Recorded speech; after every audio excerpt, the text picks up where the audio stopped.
Hey folks, good to see you all today.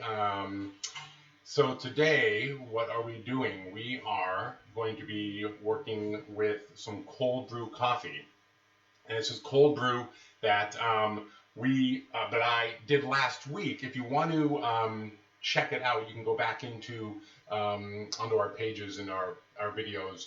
I know that I did a cold brew demo. I know Brendan did one as well.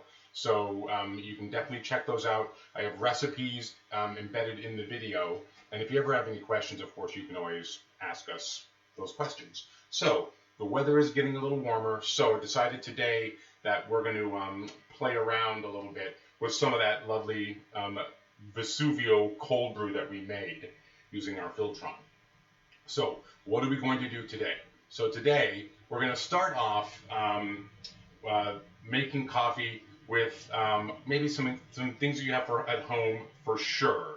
We want to always be working on ways to uh, make these coffee drinks that are accessible for folks without having to get special tools. So in this case, what we're doing is we actually have a a setup for you if you have just your standard kind of cocktail ingredients.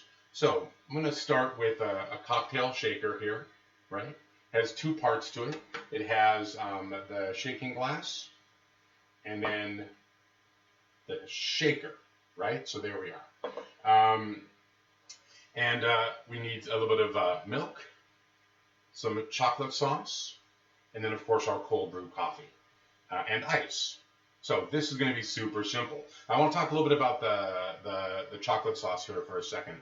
So in case you are needing to make chocolate sauce, I had actually never made it before, and I was pretty surprised at how easy it was to make. You just took a little water, about half a cup, and put in powdered sugar because it dissolved really easily, and cocoa, and just stirred it, and then the cocoa absorbed that water, and it made this fairly thick consistency. You can make it a little thinner if you want, but pretty easy to make. If you guys want, we can do a demo on that as well, of course. So here's how we're going to do this drink today. I'm going to start by putting ice into my service glass. And essentially, we'll do the same thing when we move on to the next technique.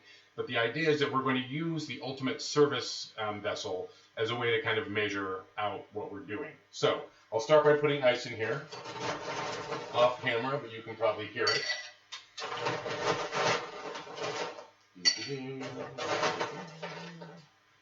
And the good reason for doing this is that at the end of the process, we don't, of course, want our drink to, come out of however we're mixing it up with too much volume. Next, I'm going to go ahead and put in my milk. I'm going to leave a little room. I'm not going to fill it all the way up, and you're going to see why in a second. And then here's the great thing about using this cold brew. I'm only going to use an ounce of this, right? It's really just a relatively small amount. That's one of the great things about the cold brew is the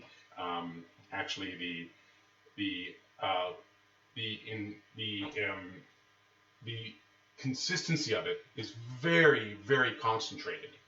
And so when we dilute it, in this case with milk, or you can dilute it with hot coffee even, if you want to make an iced coffee, the way we do in our shops, it brings forth all those flavors still, but there's no over extraction in it, right? So, bonjour, Eric, good to see you. Yes, iced coffee for the win, says one of our friends on Facebook. All right, so here is something we're going to do, which might be a little bit different than you're used to. So if you have simple sugar at home, or simple syrup at home, that's great. If not, you can go ahead and add some sugar at this point. I'm putting in confectioner's sugar. And the reason for that is that it will, of course, mix very well and very rapidly with all the ingredients. And here we have our chocolate goes in at the very end, right on the top there. Look at that. Boom. All right, now the exciting part, right? Here we are. Goes in. Put the lid on top. Give it a little bit of a tap. I always put my thumb over the end. I'm not a pro like some of my friends out there, right? You can really shake it vigorously.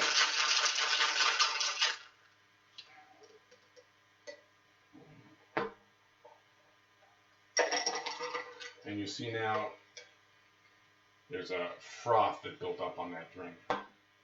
And it's a lovely dark color as well, right? That chocolate mixed up in there. Don't mind if I do. Oh yeah. So I made my chocolate sauce with relatively little sugar because I had some different things I wanted to use it for. By all means, you can sweeten it up or make it as dark as you like, because you can always add a little sugar into the drink afterwards. Remember, we can always add to something. It's harder to take it away. So that is one way to make a blended drink. But now, my friends, we want to get serious, right?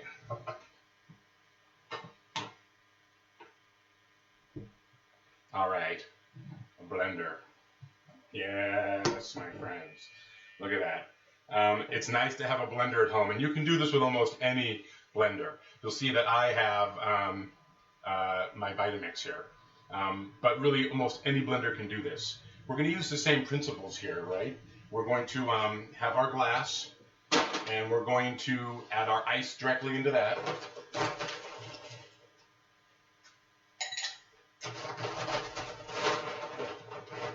The joy of home studios here. And I can fill that ice quite a ways up, right? Okay, so there we go. Into that, I'm going to go ahead and add my milk. Okay.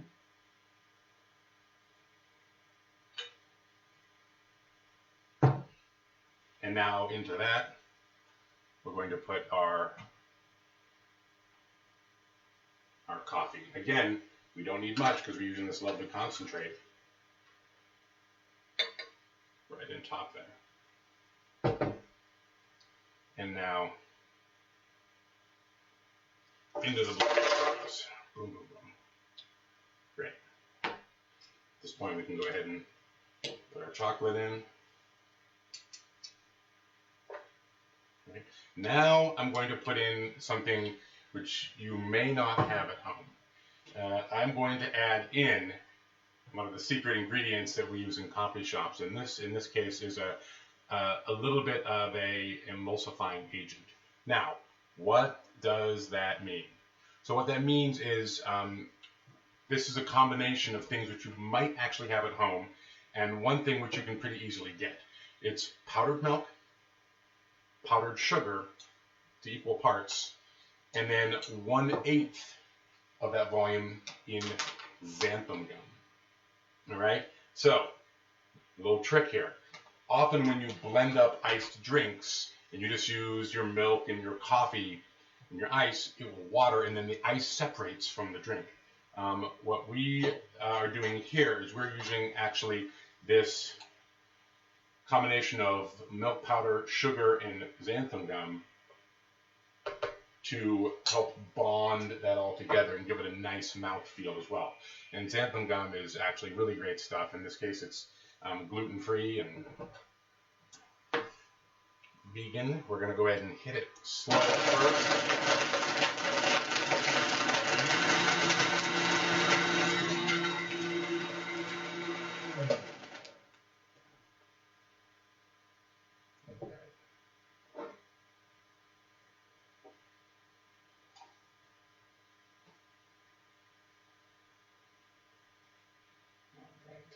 You can see there, let me show you, that little bit of a piling up at the end which occurs, which shows us that we have a nice body on the drink, right? And then I'm going to do something else, which, you know, I have to do. How does that feel? Right. Okay. So, a little whipped cream never hurts, right? I didn't bring the straw. Tastes good. Now I want to show you why. So you can see there's a nice consistency to it, and get it close to the camera. There's a good quality to the mixture of ice and the things that we want to taste, right? So when the ice separates out and the coffee and the milk and the flavors sync, that is kind of what leads to a drink which you might want to sip kind of in hot weather, being not quite as enjoyable. And you can still see I made this drink this is just a latte, no chocolate, about 30 minutes ago, and it still is, the ice is still in suspension, right? And that's what we're trying to do here, is maintain that suspension of the ice in the drink. And that's why the addition of that xanthan gum. If you were to break it down per 12-ounce drink, it's about an eighth of a teaspoon of the xanthan gum. So just consider that. It's not very much. It's very effective in creating that effect. And that is probably the difference that you taste when you try to make blended drinks at home and when you may go out to shops and coffee shops. Across our entire industry, we always use some type of a powdered binder, which helps give that drink its full flavor and helps suspend the ice. So just a little trick, and something you can do yourself. Again, you can find xanthan gum usually in the baking section of any store that you go to, and you can also find it online. We order ours online. We do a lot of baking. We do a lot of gluten-free baking as well. And the gluten-free baking often relies on something in addition to the flours that we're using to create that binding quality. Xanthan gum does that. There are other items you can use as well. There's some different kombus or types of seaweed, or Irish moss is another one. You can find those in specialty shops. So there are different ways to create that effect. But really, when we're looking for a nice blended drink, I can't get the right quality here. Let me see if I can get this here a little bit better for you there. You can see this, it's a lovely, lovely texture, and you can see it's all holding in place as well. I had to use the whipped cream. I'm sorry. I'm weak. It's really delicious, and I'm going to drink this as soon as we're done here. There's one thing I wanted to show you all. I want to remind you that trying to put it in my face. If you're watching today, you can use this code. You can close to the weekend. We're roasting coffee today, and coffee that gets ordered today will be sent out on Monday. But we are roasting throughout the week. We're ready for your orders. We're at 200% in both of our facilities that we ship out of, both in Atlanta, Georgia, and Olympia, Washington. And I want to remind everyone that you can use that code, Watch and Learn 10, and with that you'll be able to get 10% off your entire order. Let's talk about what you might be ordering today. Now, I mentioned the Vesuvio Blend, right? And so the Vesuvio Blend is one of our darker roasted coffees. If you go to the website here, you'll find it here. Like, here's the thing: if you want to do it, if you want to make it as a cold brew, and if you refer back to our videos where we do cold brew demos, you can see that you can either, if you have a grinder at home, that's great. You want to grind it really coarse. But if you don't, you want to just grab a 12-ounce bag of this. When you go over to the grind setting, you can see here that we have the different selections for you. You go right up here to either French press toddy. We really kind of think of those as the same. Now I'm going to select that. There we are. So we would grind that for you if you wanted us to. If you don't have a bird grinder, no problem. We can grind that for you when we send it out to you. And we add it to our cart. And then I just want to keep on reminding folks, you can go up to your cart here after you've ordered. And then if you, and it just gave us a reminder there that or coffee order today will be shipped out next week on Monday. So you go down here and you see there's a discount code spot right there. And that's where we go ahead and we enter Watch and Learn 10. And we apply that coupon to that order. And it of course takes that off for us. And that discount applies to everything on our site. Now, one of the things you might like to consider as you're looking for coffee is you can go up here to our gifts and apparels under cups and mugs, and we do have, besides our awesome hot mugs, if you go scroll down, we have these lovely stainless insulated cold cups. So a great addition to your coffee order. And again, if you put those in there, you're going to get that discount on those as well. So we're getting close to the weekend here. I hope you're stocked up for coffee. I hope this helped a little bit as you think about making some cold brew drinks at home. We'd love to do more cold brew cocktails. I know Brenda did some great ones last week. I'm going to stretch out into some more adventurous ingredients, but we want to start basic here. Just a simple blended coffee. It's pretty close to what you would get if you came into one of our shops and got a cold drink. So if you don't live in Atlanta or Olympia, where you can go into the stores now and get a cold blended drink if you like. If you don't live there, you can make one at home. That hopefully helps out with that process a little bit for you. Oh, and I wanted to let everyone know that Ponce City Market in Atlanta is open for curbside walk-in, grab and go, and call-in orders as well. So be sure, if Ponce City was your store, go and see them. They're ready to see you. We're so happy that they are operating again for their loyal customers. And again, thank you all so much for everything that you've been doing as part of our coffee community. We hope these videos help. We hope they help connect you with something you love, which is coffee.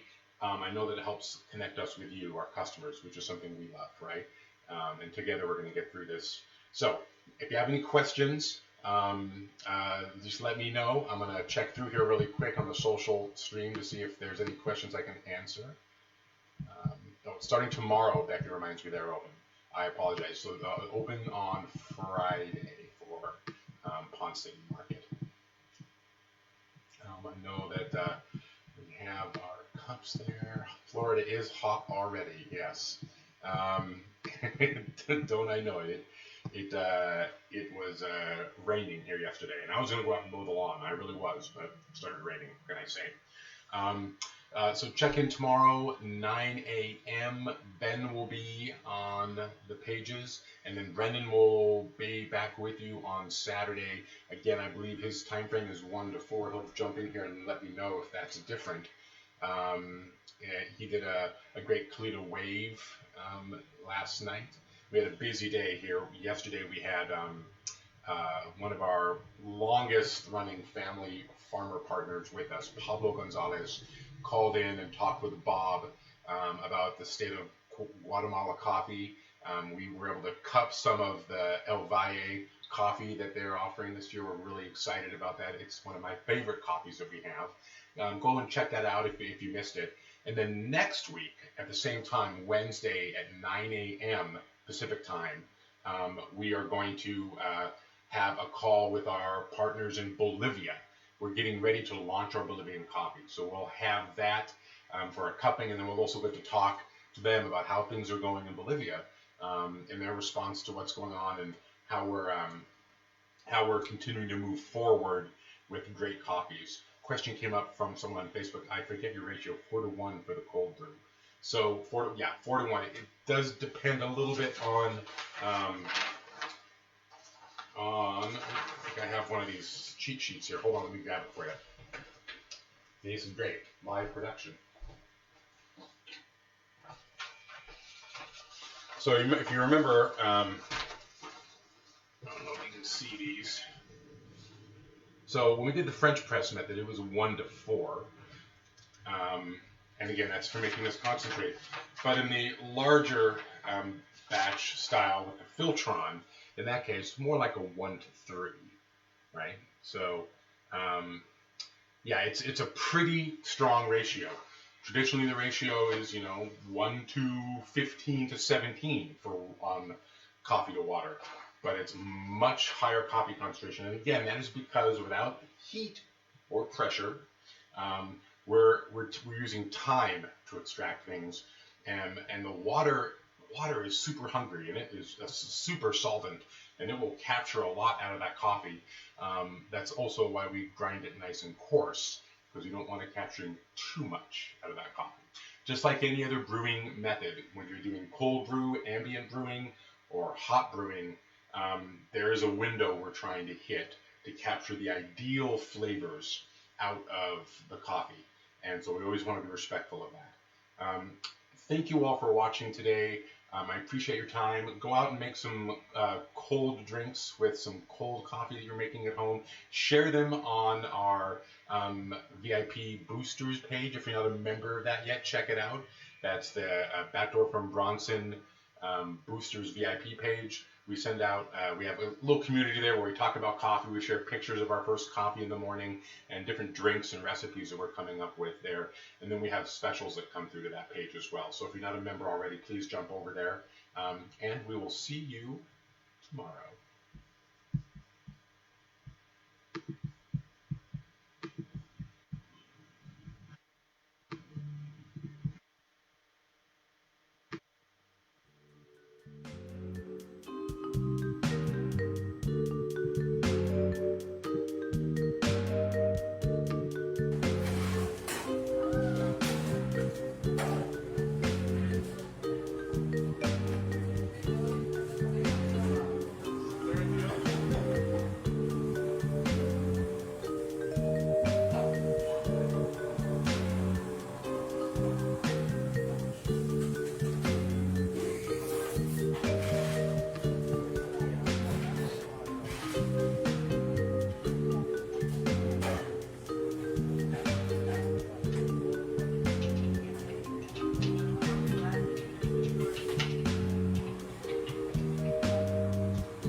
Hello.